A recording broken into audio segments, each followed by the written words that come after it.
Alright. So, as you can tell from the title of this video, we're working on that. It's a regular GBB M14 magazine that has some HPA tabs. Just get straight to it. Thought about just starting this video without showing how to take it apart, but whatever. Do this quickly, play it off. So now, the reason I chose this magazine out of the whopping 10 magazines I own for the GBB M14 is because of this. This little L bracket type piece that's really fucked up with the screw, that is what holds the actual magazine and reservoir inside the shell, or the housing, whatever you want to call it. So once you take that screw out, you can take this out. Just be careful to hold on to that. It's your mag catch. But yeah, not your mag catch, your bolt catch. This piece, I don't know what happened. I got this mag like this. It got bent out of shape, and forever it's still been fucked up because it's not a true like L bracket. If I have a pen somewhere, I'm probably not gonna bother looking for it. Let's see if I can scratch one in. So instead of being regular, you can see that regular L, it's like that. You can't even see that at all. Instead of being an L bracket, like a straight L, it comes in, goes up a little bit, and then goes down into the body. And as you can, which you can still kind of see in it, like it's like a S bend almost, but it got fucked up and it made the mag, like the actual body, sit too high inside of the receiver, so it caused some issues with bolt lock. But since I'm going to be cutting this mag anyway, I thought this was the perfect magazine to use. Everything else works fine, like it will lock back and all that. I'm going to take these pieces out before I drop them somewhere and I won't find them ever again. So you got, like in my last video, you got the basic three parts. You got your BB channel and follower and spring and everything here. You got your top half and you got your lower half. And like I was saying before, it pretty much, when you first take it apart, you're like, oh wow, I'm not gonna have to do much to get it to fit flush with the mag well. But if this cut was probably up here, or maybe even a little bit higher, it would have been perfect. Like little to no work needed to convert it, but it's not. So I'm gonna have to cut it here. And I also want to do is I want to cut this base here. I want to cut that too. So it's just a flat piece of metal with the holes I need. So one, it pretty much keeps the shape of the reservoir, and I already have the pre-existing holes lined up for getting shorter bolts and everything. So less talking, more doing. So take these out. So that's another thing. You could say, oh, just use the original bolts and cut them down. As you can see, the stock bolts are only threaded for at the ends for where they need it. The rest of the shaft is smooth. Two reasons. One, when you're screwing two things together and you want them to clamp together, you don't want to have threads running all the way through the bolt, or else when you go to start screwing everything together, it's just gonna, the gap's not gonna close. You're just gonna be threading and threading and threading until you just basically strip out the hole. So having that smooth part of the screw allows you to push the screw, and when you're tightening, it pulls everything together. I've sucked at explaining that, but whatever. Got your O-ring here, probably not gonna be able to use it again.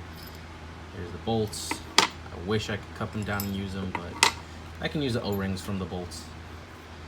So the only downside really is that this end of the reservoir, it's not perpendicular, it's not 90 degree, it has a slight angle to it to mimic an M14 magazine, which also doesn't have a straight bottom. So that kind of sucks.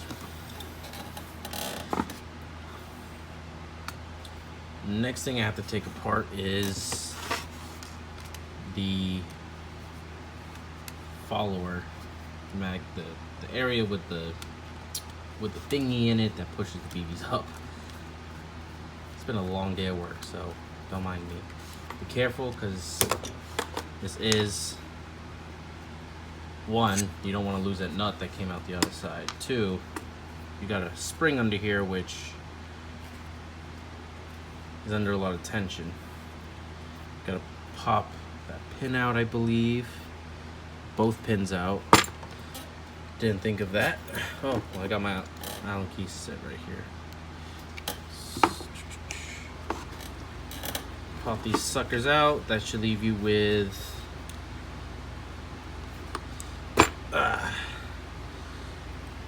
when you take this out, that's probably gonna leave you with there we go, a couple of things, not just this BB area, but the feed lips and the output valve gasket. So what I'm gonna do is I'm gonna put this back in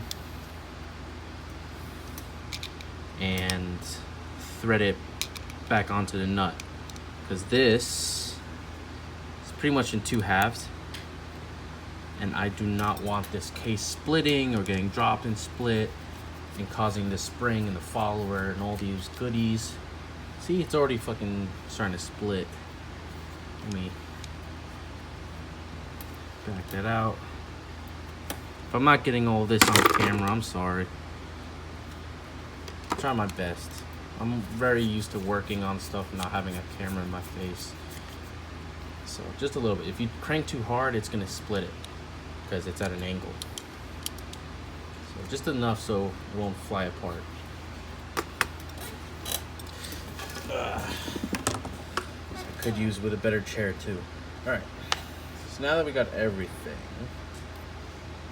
I'm gonna take out this output valve. So I don't damage it and I don't get it filled with metal filings and shavings. So that's the last thing I want. I mean, I could clean it out and whatever, but it's just easier if I take it out. I don't have a valve key, so shut up.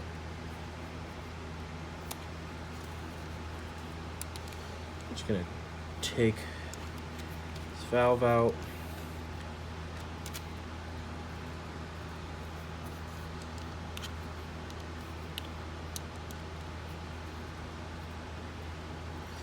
Ugh, I should get a valve key, but I don't think this valve is even like a standard valve key set. I don't even know if that will work with this output valve.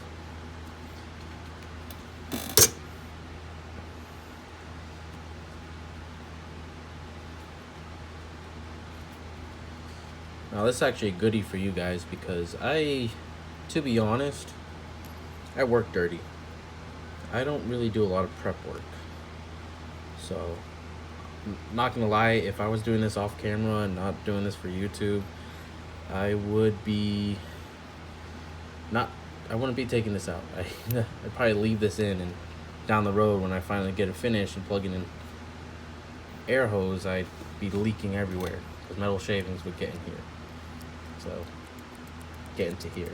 That's your valve.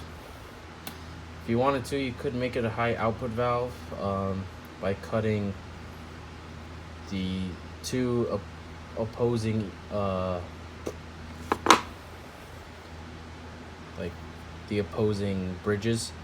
That way you have a bigger area for air to flow through and whatever. I'm not gonna do that. I have an N-Pass kit, I have an HPA, and I've been getting very good readings and consistency, and this, I guess, is having a high output valve. I could be wrong, but it's pretty much for if you're running green gas.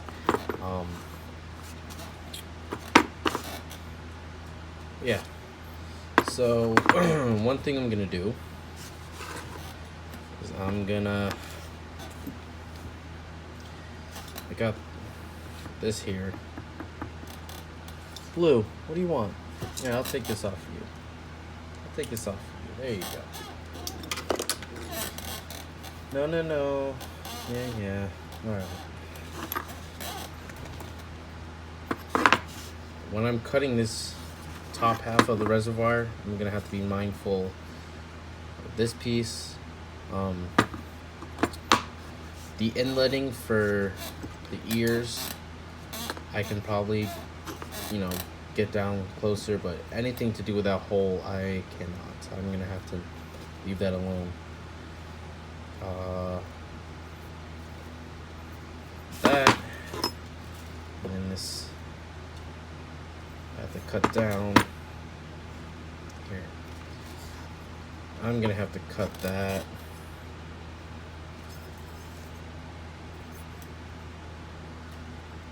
Try to figure out, because trying to figure out if I have to cut this perpendicular to the flat edge here at 90 degree, or if I can follow the angle of the bottom. But I'm pretty sure these bolts have to run straight in perpendicular, and I think that these holes are probably countersunk with that in mind. It's such a slight angle, I can't, yeah, they're countersunk perpendicular to this flat edge, not parallel to the base. So, now any rough cuts I do with this Dremel, they are rough cuts. And they're not going to be on the line. So I just had a cutting disc. Where'd it go? Oh, I got barely 2 cutting discs. And I got this disc I could try out, I guess.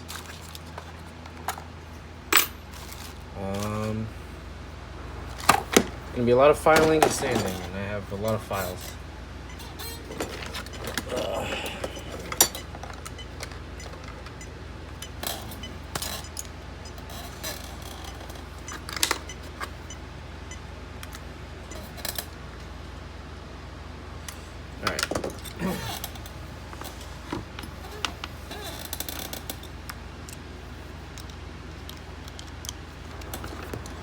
Get this bit out if I can. He's stuck in there. This bit in.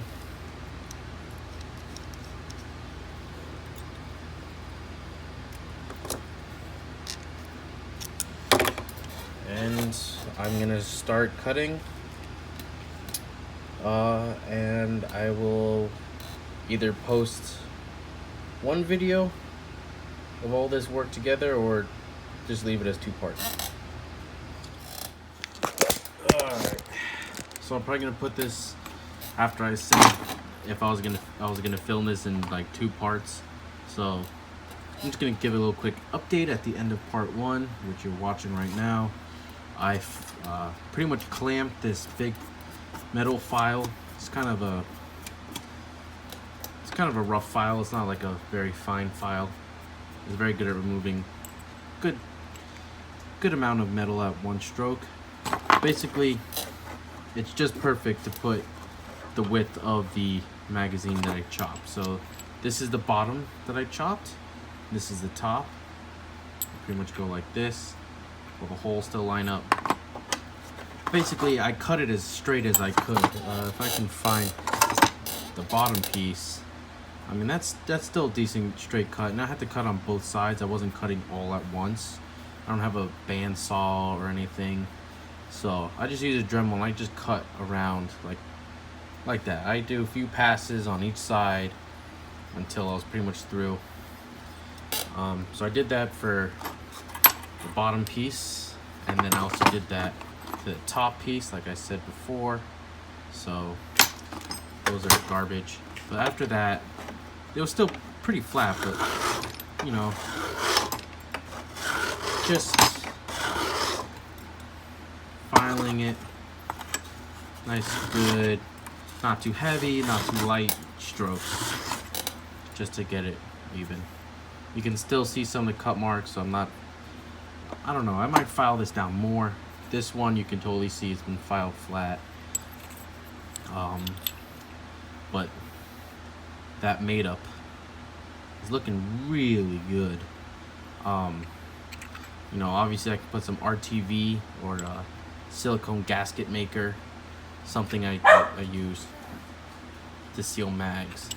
That'll work perfectly.